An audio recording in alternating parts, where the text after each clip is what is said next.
Mga kababayan, confirmed na ito. Hindi po ito fake news. Hindi ito chase.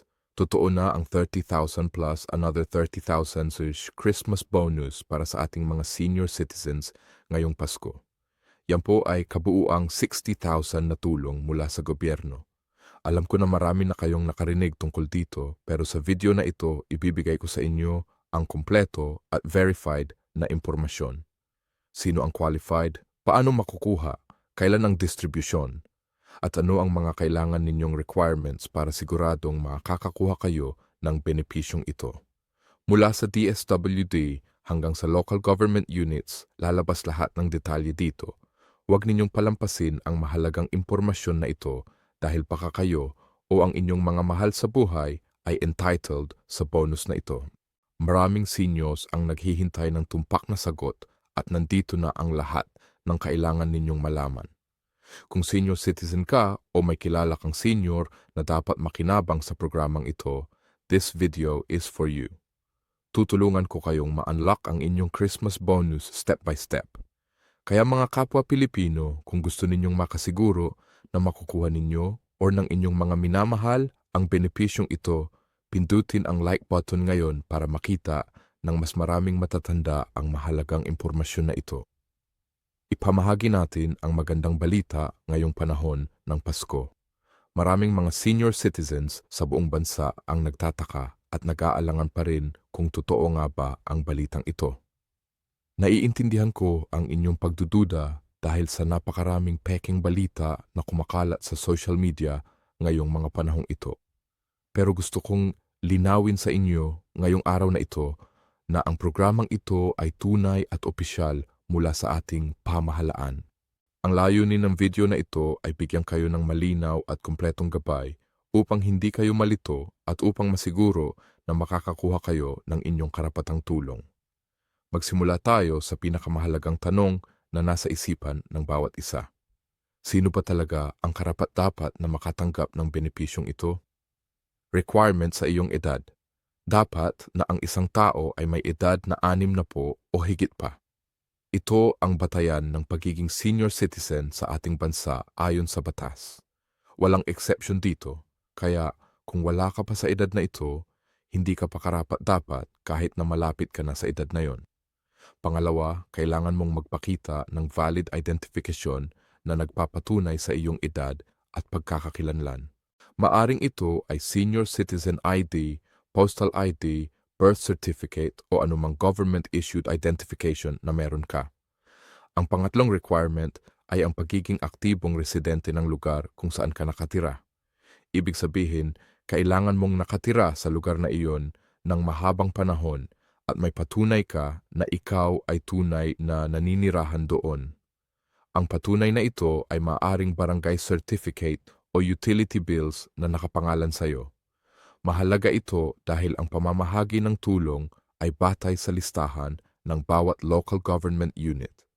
Pang-apat, kailangan mong hindi ka kasalukuyang tumatanggap ng regular na pensyon mula sa Government Service Retirement System o mula sa Social Security System na umaabot ng malaking halaga. Ang programang ito ay naglalayong tulungan ang mga senior citizens na lubhang nangangailangan ng tulong pinansyal kaya may income threshold na sinusunod ang programa. Ngayon na alam na natin kung sino ang qualified, pag-usapan naman natin kung paano ninyo makukuha ang benepisyong ito. Ang proseso ay nagsisimula sa inyong barangay hall. Kailangan ninyong pumunta doon at magtanong sa barangay captain o sa mga kawani kung saan kayo makakapag-register para sa programa. Maraming barangay may listahan na ng kanilang mga senior citizens, pero kailangan pa rin ninyong pumunta at kumpirmahin ang inyong pangalan at detalye. Dalhin ninyo ang lahat ng inyong mga dokumento upang hindi kayo magkaroon ng problema. Kapag nasa barangay hall na kayo, hihingin sa inyo na punan ang isang application form. Itong form na ito ay naglalaman ng inyong personal na impormasyon tulad ng buong pangalan, petsa ng kapanganakan, tirahan, contact number, kung mayroon at iba pang kinakailangang detalye. Magtanong kayo kung may hindi kayo maintindihan sa form dahil mahalagang tama ang lahat ng inyong isinusulat. Matapos ninyong punan ang form, ibibigay ninyo ito sa mga kawani kasama ang mga photocopies ng inyong mga dokumento. Huwag ninyong kalimutan na magdala ng extra copies para sigurado. Ang susunod na hakbang ay ang verification process. Ang barangay officials ay magsusuri ng inyong mga dokumento at titingnan kung kayo ay tunay na qualified sa programa. Ang prosesong ito ay maaaring tumagal ng ilang araw hanggang ilang linggo, depende sa dami ng mga aplikante sa inyong lugar. Kaya mahalagang maaga kayong mag-apply upang hindi kayo malate sa deadline. Kapag na-approve na ang inyong aplikasyon, ang inyong pangalan ay isasama sa master list ng mga beneficiaries na ipapadala sa Department of Social Welfare and Development o sa ahensya ng gobyerno na namamahala ng programang ito. Ang schedule ng pamamahagi ay iba-iba sa bawat lokalidad. Mayroong mga lugar na ang pamamahagi ay gaganapin sa barangay hall mismo, habang mayroon namang mga lugar na ang pamamahagi ay sa munisipyo o city hall.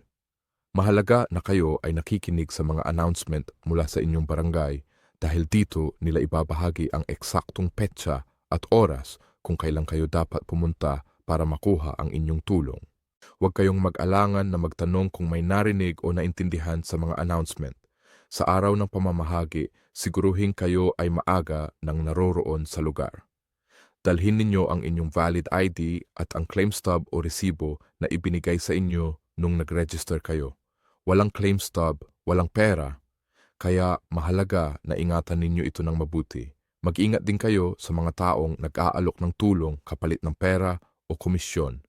Walang dapat bayaran para makuha ang tulong na ito dahil ito ay libre at direktang mula sa gobyerno. Kung may nag-a-approach sa inyo na nag-aalok ng ganito, iulat ninyo agad sa mga authorities dahil malamang na sila ay scammer na gustong samantalahin ang ating mga matatanda. Pag-usapan naman natin ng mas detalyado ang dalawang benepisyo na tatanggapin ninyo. Ang unang PH 30,000 ay mula sa Regular Social Pension Program ng gobyerno para sa mga indigent senior citizens. Ang programang ito ay matagal nang umiiral at ang layunin nito ay magbigay ng regular na tulong pinansyal sa mga matatandang walang sapat na kita para sa kanilang pang-araw-araw na pangangailangan. Ang halagang ito ay ibinibigay ng gobyerno upang makatulong sa inyong pagbili ng pagkain, gamot at iba pangunahing pangangailangan. Ang pangalawang 30,000 naman ay galing sa Special Christmas Assistance Program na inihanda ng pamahalaan para sa mga senior citizens. Ito ay karagdagang tulong na ibinibigay tuwing panahon ng Pasko upang higit na makatulong sa mga gastusin ng mga pamilya sa panahon ng pagdiriwang. Ang dalawang programang ito ay pinagsama kaya ang kabuuang natatanggap ninyo ay umabot na sa libongo. Malaking halaga ito lalo na para sa mga pamilyang mahirap at sa mga senior citizens na walang ibang mapagkukunan ng kita. Ngunit kailangan din nating pag-usapan ang mga posibleng problema na maaring mangyari sa proseso. Una, ang delayed processing. Dahil sa dami ng mga aplikante sa buong bansa, posibleng may pagkaantala sa pagsusuri ng mga dokumento at sa paglabas ng listahan ng mga beneficiaries. Kung nangyari ito sa inyo, huwag kayong mawalan ng pag-asa. Patuloy na sumubaybay sa mga announcement at regular na magpunta sa barangay hall para magtanong ng updates. Pangalawa, ang incomplete documents. Ito ang pinakakaraniwang dahilan kung bakit maraming aplikante ang na-disapprove, kaya napakahalaga na kumpleto at tama ang lahat ng inyong isinusubmit na dokumento. Pangatlo, ang duplicate entries. Kung kayo ay nag-register sa dalawa o higit pang lugar, malamang na pareho o lahat ng inyong aplikasyon ay ma-disapprove dahil ang sistema ng gobyerno ay nag-check nito. Mag-register lang kayo sa lugar kung saan kayo tunay na nakatira. Pangapat, ang mga fraudulent claims. May mga taong gumagamit ng peking dokumento o kumukuha ng identity ng ibang tao para makapag-claim ng benepisyo. Ito ay krimen at may kasagupaang parusa, kaya huwag ninyong susubukan ito. Panglima, ang miscommunication. May mga pagkakataon na ang impormasyon na naririnig natin ay hindi kumpleto o mali. Kaya laging kumpirmahin ninyo ang lahat ng impormasyon sa mga opisyal ng barangay o sa DSWD office sa inyong lugar. Mayroon ding mga frequently asked questions na nais kong sagutin para sa inyo. Una, tatanungin ninyo kung kailangan ba ninyong magbayad ng kahit ano para makakuha ng tulong na ito. Ang sagot ay hindi. Ang programang ito ay libre at walang dapat bayaran. Ang lahat ng proseso mula sa pag-register hanggang sa pag-claim ay libre. Pangalawa, kung sakaling may kulang sa inyong dokumento, pwede pa ba kayong mag-apply? Ang sagot ay oo, pero kailangan ninyong kumpletuhin ang mga dokumento sa lalong madaling panahon. Magtanong kayo sa barangay hall kung ano ang mga acceptable alternative documents na pwede ninyong ipasa. Pangatlo, kung kayo ay kasalukuyang nasa ibang lugar o nasa abroad, makakakuha pa ba kayo ng benepisyo? Ang sagot ay nakadepende. Kung kayo ay temporarily lang nasa ibang lugar pero ang inyong official residence ay nandito pa rin sa Pilipinas, pwede kayong mag-authorize ng representative na kukuha ng tulong para sa inyo. Pero kailangan ninyong gumawa ng special power of attorney at kailangan din ng valid reason kung bakit kayo hindi personally makakakuha. Pang-apat, kung kayo ay may pending na kaso o may criminal record, makakakuha pa ba kayo?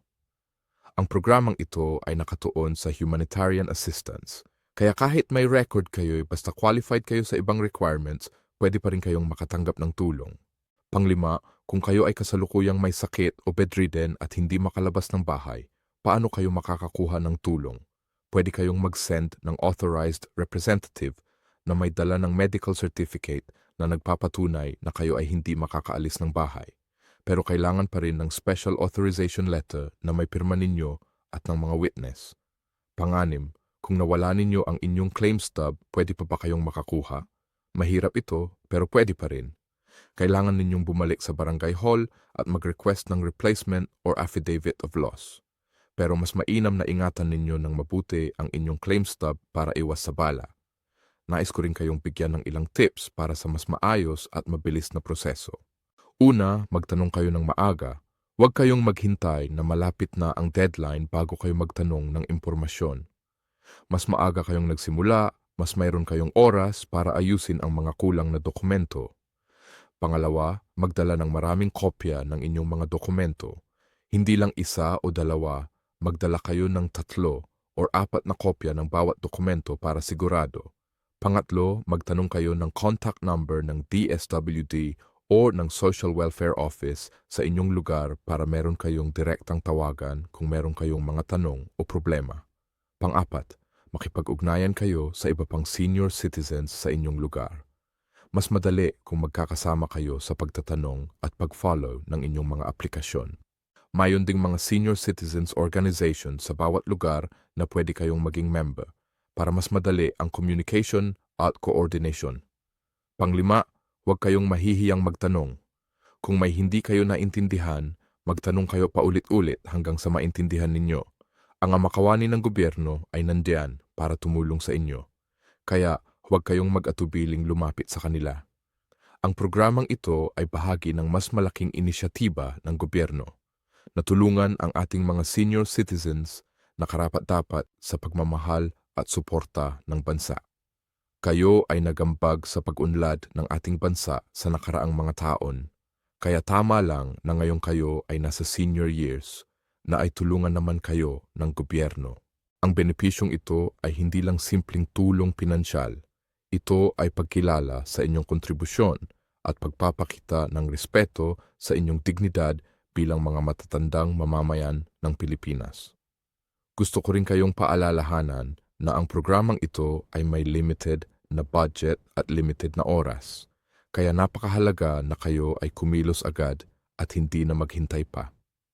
Maraming senior citizens ang naghihintay din ng tulong na ito, kaya dapat tayong lahat ay sumunod sa tamang proseso at maging patas sa lahat. Huwag nating hayaang masayang ang pagkakataong ito dahil sa katamaran o kakulangan ng impormasyon. Ang video na ito ay ginawa ko para sa inyo, para sa inyong mga magulang, para sa inyong mga lolo at lola, at para sa lahat ng mga senior citizens na nangangailangan ng tulong.